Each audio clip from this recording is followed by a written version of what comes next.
इनके जो हस्बैंड हैं उनके माता पिता उन्हें सिर्फ जरूरत के टाइम पे यूज करते हैं, या यूं कह लीजिए कि जब काम करवाना हो तो बड़ा बेटा याद आता है और जब आराम दिलवाना हो तो छोटा बेटा याद आता है।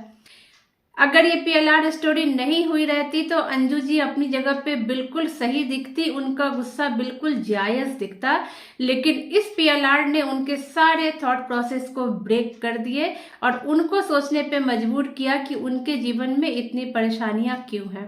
और एक वीडियो में मैंने ये भी बताया है कि किस कर्म के कारण हमारी संतान जन्म लेती है, कौन से कर्म के कारण कौन से लोग हमारे किस रूप में संतान बन के जन्म लेते हैं। सभी को नमस्कार, मैं डॉक्टर नमता श्रीवास्तव अपने चैनल पे आप सबों का बहुत बहुत स्वागत करती हूँ। आज की जो PLR स्टोरी है एक महिला की कहानी है जिन्हें मैं अंजू नाम से बुलाऊंगी। अंजू जी की कहानी ये है कि अंजू जी अपनी लाइफ में कुछ चीजों से बहुत ज्यादा परेशान है। हुआ यूं कि अंजू जी की जो फैमिली है उसमें वो हैं, उनके पति हैं और उनके 2 बच्चे हैं। लेकिन जब इनकी फैमिली ओवरऑल बात करें ज्वाइंट फैमिली की तो उसमें इनके सास ससुर हैं और एक देवर है और देवर की पत्नी और बच्चे हैं। लेकिन अंजू जी अपने पति के साथ दूसरे शहर में रहती हैं और इनके सास ससुर और देवर एक अलग शहर में जो इनका होम टाउन है वहां पे रहते हैं। दोनों ही जगह में ज्यादा का डिफरेंस नहीं है, 1-1.5 घंटे का रास्ता है इनके जो होम टाउन है और जहाँ पे ये लोग रहते हैं वहां पे। अंजू जी और उनके हस्बैंड जो इस घर में शिफ्ट हुए हैं जहां आज ये लोग रह रहे हैं उसका कारण भी पारिवारिक कलह ही था। अंजू जी का उनके सास ससुर के साथ कुछ बातों पे बहुत ज्यादा डिसएग्री होना था। अगर ये PLR स्टोरी नहीं हुई रहती तो अंजू जी अपनी जगह पे बिल्कुल सही दिखती, उनका गुस्सा बिल्कुल जायज दिखता, लेकिन इस PLR ने उनके सारे थॉट प्रोसेस को ब्रेक कर दिए और उनको सोचने पे मजबूर किया कि उनके जीवन में इतनी परेशानियां क्यों हैं। अब हम उन बातों पे आए जो परेशानियां अंजू जी झेल रही हैं इस जीवन में।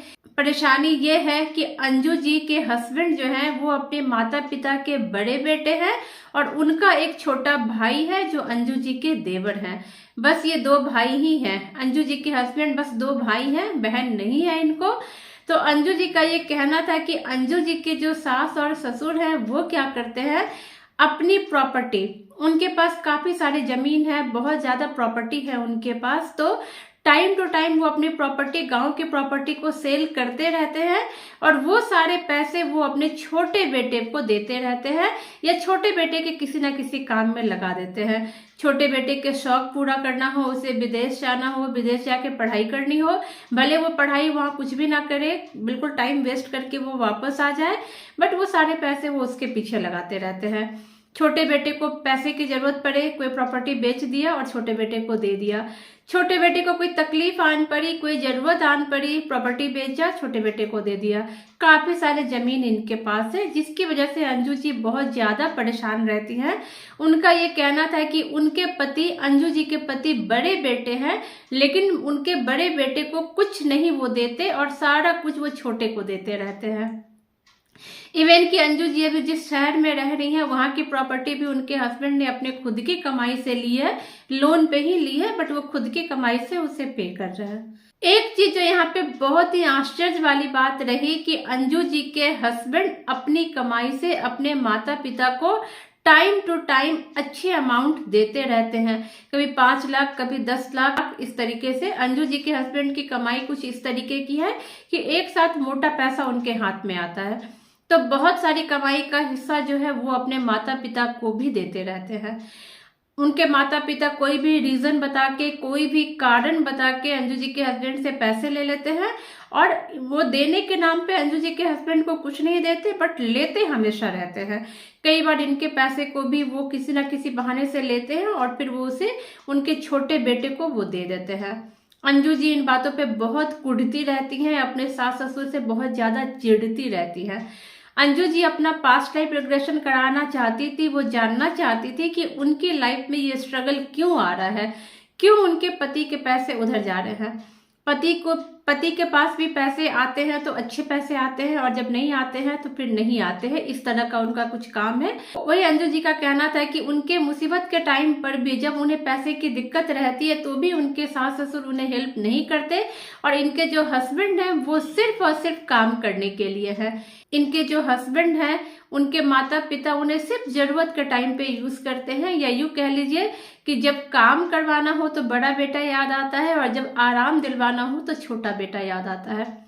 तो अंजू जी ये जानना चाहती थी कि परिवार में इतना भेदभाव क्यों है, एक ही माता पिता अपने दो सगे बेटों में इतना भेदभाव क्यों करते हैं, दोनों ही सगे बेटे हैं, अपने बेटे हैं, फिर भी इतना भेदभाव क्यों है।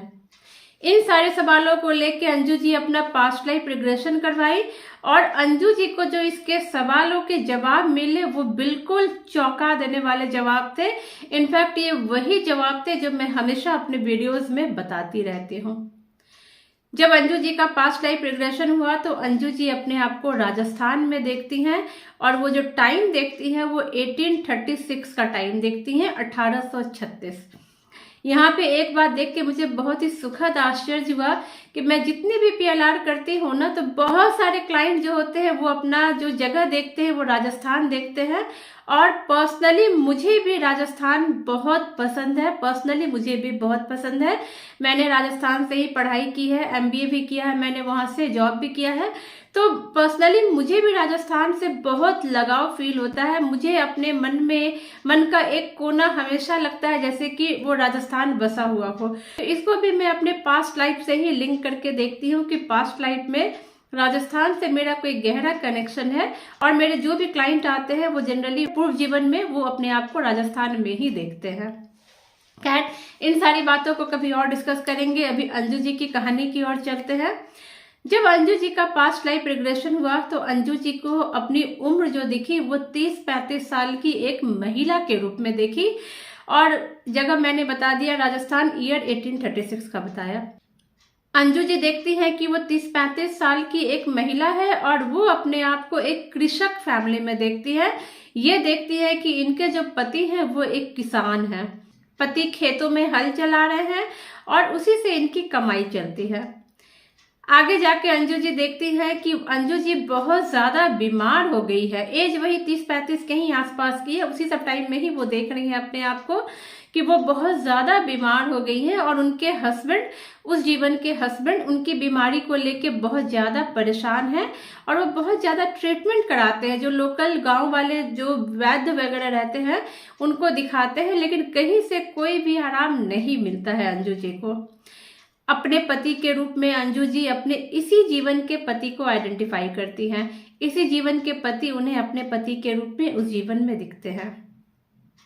अंजू जी के पति अंजू जी की हालत को देख करके बहुत ज्यादा परेशान है। अंजू जी की हालत बिगड़ती ही जा रही है।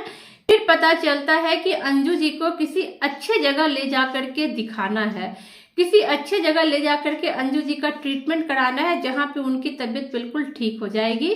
लेकिन अंजू जी के हस्बैंड के पास पैसे नहीं है, उन्हें पैसे की जरूरत पड़ती है। काफी सोच विचार के बाद अंजू जी के जो हस्बैंड है वो गांव के सरपंच के पास जाते हैं पैसे मांगने। जब मैंने अंजू जी को कहा कि आप आइडेंटिफाई कीजिए ये सरपंच कौन है, किस तरह के दिखते हैं, क्या इनको कभी देखा है आपने, तो अंजू जी कहती हैं कि ये जो सरपंच है उनके इस जीवन के फादर इन लॉ हैं, उनके ससुर हैं। अंजू जी अपने ससुर को सरपंच के रूप में देख के हैरान रह जाती है। और एक चीज मैं बताऊं, यहाँ सारी चीजें अंजू जी खुद देख रही थी और वो मुझे बताती जा रही थी। जो PLR का प्रोसेस होता है वही चल रहा था। अंजू जी अपने ससुर के बारे में बताती हैं कि उनके जो ससुर हैं वो काफी लंबे चौड़े हैं, बड़ी बड़ी मूछें हैं उनकी और एक रौबदार पर्सनैलिटी है वो। अंजू जी अपने ससुर को देख करके थोड़ी सी इमोशनल हो जाती हैं, कहती हैं कि ये तो सरपंच हैं और उनके पास इनके जो पति हैं वो पैसे मांगने आए हैं। मैंने पूछा कितने पैसे मिले हैं, तो अंजू जी बताती हैं कि 10,000 रुपये इनके पति ने लिए हैं सरपंच से, क्योंकि अंजू जी का ट्रीटमेंट भी कराना है और कुछ और काम भी है। ट्रीटमेंट के लिए इनको बाहर भी लेके जाना है और उनको और भी पैसों की कुछ जरूरत है। मैंने बोला सरपंच ने इतने पैसे दे दिए, तो उन्होंने कहा कि हाँ उन्होंने दे दिए। धीरे धीरे करके समय में आगे बढ़े। अब अंजू जी से मैंने पूछा कि अब देखिए आपकी तबीयत कैसी है, ट्रीटमेंट सफल रहा? तो अंजू जी देखती है कि अब वो स्वस्थ हो चुकी हैं, उनकी तबीयत ठीक हो चुकी है, बाहर जाके ट्रीटमेंट कराया है और चीजें सही है, अंजू जी अब स्वस्थ हो चुकी है। उसके बाद अंजू जी देखती है आगे चल के कि आगे देखिए क्या हुआ। मैंने कहा कि आपने क्या सरपंच जी के पैसे लौटा दिए? तो अंजू जी कहती है कि इनके जो हस्बैंड है उन्होंने 7,000 के लगभग पैसे लौटा दिए हैं, लेकिन 3,000 के आसपास के पैसे नहीं लौटा पाए हैं, उन्होंने नहीं लौटाए हैं सरपंच को। वही 3,000 रुपये जो बाकी रह गए थे वो लास्ट तक भी नहीं चुकाए थे। सरपंच जी को लास्ट तक भी उनके 3,000 रुपये अंजू जी के हस्बैंड से वापस नहीं मिले थे। वो जो 3,000 रुपये बाकी रह गए, अंजू जी के हस्बैंड उसी कर्ज को चुका रहे हैं। मैंने अपने वीडियोस में बताया है कि जो कर्ज रहते हैं वो तो रहते ही हैं, समय के साथ उसमें ब्याज भी ऐड होता रहता है और आपको उतने पैसे चुकाने ही पड़ेंगे। मनी की जितनी वैल्यू उस टाइम पे रही होगी उतनी आपको आज के टाइम पे चुकानी ही पड़ेगी, और यही चीजें जो हैं अंजू जी के हस्बैंड चुका रहे हैं। मैंने बताया कि इनके पति अपने माता पिता को कुछ मोटी रकम बीच बीच में इनको देना पड़ता है। वो सारे रकम अगर जोड़ के देखा जाए तो ये 1 करोड़ से ज्यादा के रुपए अपने माता पिता को दे चुके हैं। कभी घर के रिपेयरिंग के नाम पे, कभी किसी नाम पे ये दे चुके हैं अपने माता पिता को। इनफैक्ट ये सारे कर्जे वो वहीं से लौटा रहे हैं, वही वाले पैसे ये लौटा रहे हैं। मनी की जो वैल्यू रही होगी वही वो इनको इस जीवन में लौटा रहे हैं। उनके पुत्र बन के जन्म लिए और उनकी सेवा कर रहे हैं, पैसे से भी और शरीर से भी, क्योंकि काम के लिए बड़ा बेटा याद आता है और आराम के लिए छोटा बेटा इनके माता पिता को याद आता है। अगर आपने कभी किसी से कर्ज लिया है तो उस कर्ज को जरूर चुका दें, क्योंकि कर्ज तो आपको चुकाना ही पड़ेगा, चाहे आप इस जीवन में चुकाएं या अगले जीवन में। हंस के चुकाएं, रो के चुकाएं, आदमी बन के चुकाएं या जानवर बन के चुकाएं, चुकाना तो आपको पड़ेगा ही। और इन तीनों का चूंकि परिवार पुराना, तो वो इस जीवन में वही प्यार वही स्नेह बना हुआ है। लेकिन अंजू जी के हस्बैंड तो बस अपने कर्जों को चुकाने के लिए उनके पुत्र बने हैं, तो वो वही काम कर रहे हैं। इनके माता पिता को उनसे इंटरनल कोई भी अटैचमेंट नहीं है। इस तरीके से हम देखते हैं कि किस तरीके से कर्जों को चुकाना पड़ता है। चाहे आप जैसे भी चुकाओ, आपको चुकाना तो पड़ेगा ही। अंजू जी काफी इमोशनल हो गई थी, उनकी आंखों से आंसू बह रहे थे। पीएलआर के बाद वो मुझसे यही बोली कि काश ये पैसे उसी जीवन में लौटा दिए रहते तो इस जीवन में इतनी ज्यादा मुसीबतों को नहीं झेलना पड़ता। हाँ फ्रेंड, हम ये समझते हैं, लेकिन समय गुजर जाने के बाद समझते हैं। वो 3,000 रुपये आज करोड़ से भी ज्यादा रुपए के रूप में ये लोग दे चुके हैं। अंजू जी काफी इमोशनल हो गई, उनकी आंखों से बहुत आंसू गिरने लगे। उनको समझ में आ गया कि इनके पति इस जीवन में इतना ज्यादा स्ट्रगल वाला लाइफ क्यों जी रहे हैं, क्यों इनके माता पिता कभी इनको अपने पुत्र की तरह नहीं समझते, उन्हें बस ये एक मशीन की तरह नजर आते हैं। और छोटे बेटे के लिए इतना दुलार रहता है और बड़े बेटे के लिए क्यों नहीं। छोटे बेटे के लिए इतना दुलार इसलिए रहता है क्योंकि छोटे बेटे के साथ उनका पूर्व जीवन का भी संबंध है। जी हाँ फ्रेंड, सरपंच को ही अपने ससुर के रूप में देखती है और सरपंच की जो पत्नी होती है वो इस जीवन की ही इनकी सासू माँ होती है। और सरपंच के एक ही बेटे हैं उस जीवन में, वो देखती है कि सरपंच को बस एक बेटा है और वही बेटा इस जीवन में उनका छोटा बेटा यानी कि अंजू जी के देवर बने हैं। कहने का मतलब सरपंच की पत्नी और सरपंच के पुत्र इस जीवन में अंजू जी के साथ हैं, उनके सास ससुर और देवर बन के। उसके बाद मैंने अंजू जी को अपने गाइडिंग एंजल को देखने कहा, तो अंजू जी अपने गाइडिंग एंजल के रूप में भगवान शंकर को देखती हैं, उनका आशीर्वाद प्राप्त करती हैं। मैंने अंजू जी से कहा कि पूछिए कि अभी और कितने पैसे लौटाने हैं, कितना करना है। तो अंजू जी जब भगवान शंकर से ये पूछती हैं तो भगवान शंकर बताते हैं कि बस हो गया, सारे कर्जे पूरे हो चुके हैं, आपको जितने पैसे देने थे आप दे चुके हैं, अब आपको उनको कुछ भी देने की जरूरत नहीं है क्योंकि ये हिसाब किताब अब पूरा हो चुका है। ये सुन के अंजू जी बहुत ज्यादा रिलैक्स हो जाती हैं। हालांकि वो इमोशनल तो थी ही, यही चीज लग रहा था कि वो पैसे ही, मतलब वो 3,000 रुपये ही उनके जीवन के लिए इतनी मुसीबत लेके आए थे।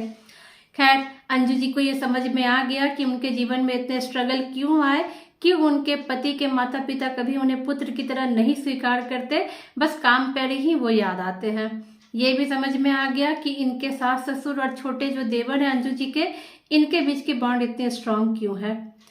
अंजू जी के जो देवर है पूर्व जीवन में भी थोड़े बिगड़ैल किस्म के ही थे जब वो सरपंच के पुत्र के रूप में थे, और इस जीवन में भी वो थोड़े से बिगड़ैल ही कहेंगे, बहुत ज्यादा ट्रैक पे वो नहीं रहते हैं, लेकिन फिर भी वो अपने माता पिता के लाडले हैं। उन तीनों का कार्मिक अकाउंट अपना जो हो रहा है, जो चल रहा है, वो तो चल ही रहा होगा, लेकिन यहाँ पे अंजू जी का जो कार्मिक अकाउंट है वो इस तरीके से इनके साथ चल रहा था। सेशन के बाद अंजू जी बहुत ज़्यादा इमोशनल थी। वो यही कह रही थी कि सच में कभी किसी के पैसे नहीं रखने चाहिए। ये चीज़ें वो साक्षात देख ली इस पीएलआर के माध्यम से।